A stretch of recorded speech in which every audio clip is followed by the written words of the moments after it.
It's easy to see mango, banana, jackfruit, or coconut in Brazilian markets and homes and assume they're all native to Brazil. But what few people know is that these fruits didn't get here by chance or because of culinary trends, but rather in the midst of a political crisis, an international war, and a desperate attempt by Portugal to save its own empire. The kings of Portugal ordered the planting of several Southeast Asian plants in Brazil, and in the success of this planting lay the hope and destiny of the Portuguese Empire. But all of this soon brings us a series of questions. What crisis was it that led the crown to undertake this effort to plant spices in Brazil? What was the connection between these fruits and the relationship between Brazil and India in the 17th century, and which Brazilian fruits did the Portuguese bring overseas? In today's video, we're going to explore in depth how Portugal planted a good part of India in Brazilian soil, and how this influenced Brazil's politics, economy, and many eating habits. Before we begin, if you enjoy our content, join our channel now.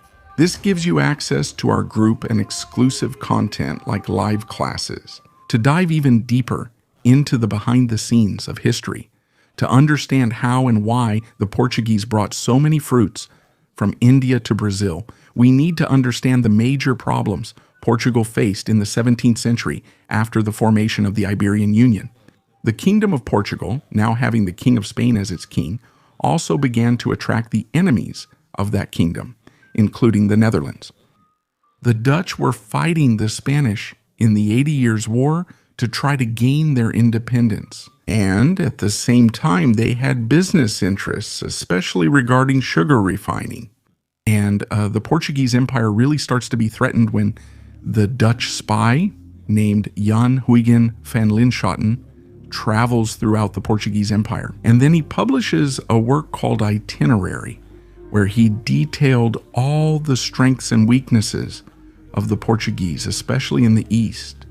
In this way, the Dutch suddenly knew exactly where to attack. This would make it easier for the Batavians, for example, to ally with the King of Ceylon against the Portuguese, or with the Shogun of Japan against the Jesuits. After that, the Portuguese began to lose territories in the East day after day. In 1605, they lost control of the Spice Island. In 1639, they lost Ceylon.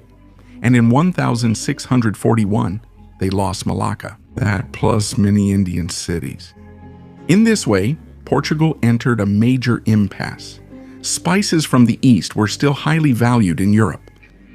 The Batavians steadily took control of the East, while the country also had to fight Castile to secure its independence. The level of desperation of the Portuguese crown was such that they offered 2 cities to the English as a dowry for Catarina de Bragança's marriage. Portugal relied entirely on this alliance to survive. And that's when Portugal, under King Pedro II of Portugal, had a brilliant idea: to try to introduce in Brazil the spices found in India. Instead of sailing halfway around the globe to get cloves, ginger, cinnamon, nutmeg, or pepper, like the Dutch were doing, the Portuguese decided to plant them in the interior and on the coast of Brazil. After all, with a territory like Brazil, these crops would succeed somewhere. And it was in this context that King Pedro II began to insist on trying to introduce spices from India into Brazil, especially cinnamon, as well reported in the article by Marcelo Lunar de Carmo. This concern became even more urgent after Portugal lost control of Sri Lanka, one of the largest cinnamon producers in the Portuguese Empire. And without direct access to this strategic region, the Indian culture saw in Brazilian territory the last attempt to keep this source of wealth alive. Thus, Pedro II ordered that several specialists in Indian herbs and trees be sent to try to cultivate these seedlings in Brazil.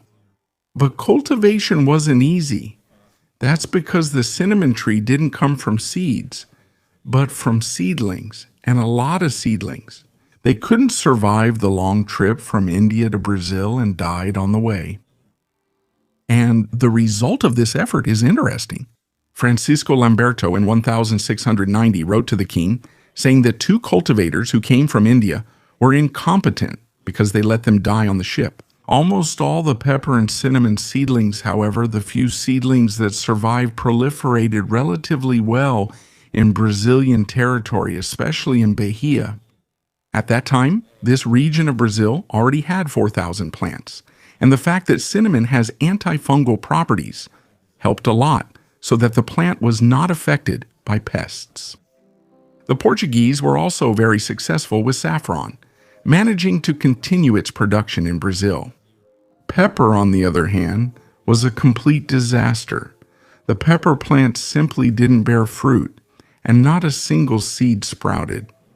So the crown needed to take action. The Overseas Council ordered the Viceroy of Brazil to try to acclimate pepper in Pernambuco, or in the state of Maranhão, since it had a climate much more similar to that of India, but the endeavor was a complete failure. The researcher Filomena Siqueira Anthony, in her work, reports 5 reasons why many spice crops failed. First, because Portugal tried to introduce these trees in Brazil late and in a rushed manner, after having lost many agricultural possessions. Because the journeys were very complex, with the route from India to Brazil taking about 5 months, which made it difficult for many plants to survive on the ships. But the main reasons involved the incompetence of many growers, as well as the apathy of the people in Brazil in trying to cultivate the Indian crops instead of their own. For example, while a tobacco plantation could yield up to 2 crops per year, a cinnamon plantation had a series of requirements, as well as very specific cultivation procedures. For it to work out, cinnamon had to be planted at a specific time of year, starting in August. Product extraction was possible only after 3 to 8 years. For that, you had to saw the stem, separate the bark, ferment it, dry it, and all of that just to produce 6 kilos from the tree. If this process seemed bureaucratic and democratic, things worsened with the discovery of gold in Brazil and King Pedro II's death. During the reign of Dom João V, and with the arrival of the 18th century, Portugal would dedicate itself much more to extracting the newly discovered gold in the southeast, instead of trying to acclimate plants in the north and northeast of Brazil. As a result, royal taxes decreased considerably. But even so, many viceroys of Brazil would still try some of these crops. That's where growing Indian fruit stands out.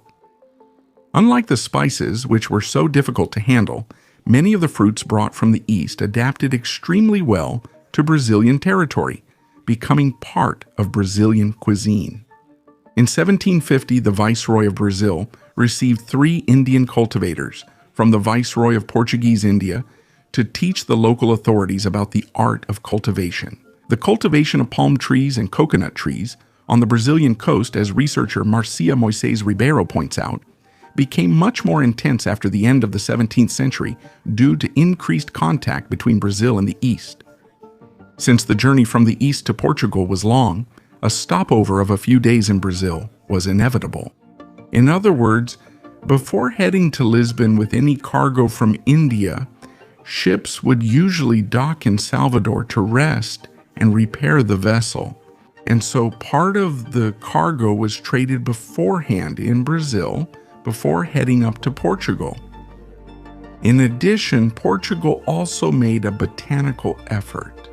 According to the researcher, the metropolitan government sought to learn about all the botanical species, not only from Portuguese America, but also from all other domains, in order to classify them. Within the Linnaean system, they also found medicinal, technological, or food uses.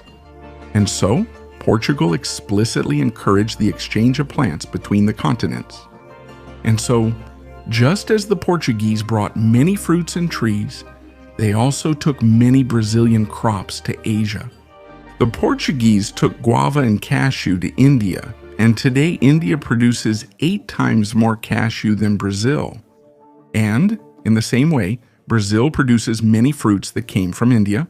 Mango, for example, which is widely consumed and exported by Brazil, is originally from India. like jackfruit, common in rural Brazil, or bananas, always a low-cost staple in the Brazilian diet. So, when you see a coconut tree on the beach, a mango at the market, or jackfruit in the countryside, you should know that all of this is a direct legacy from a world that was globalized by the Portuguese long before globalization. The Brazil we know wasn't born ready.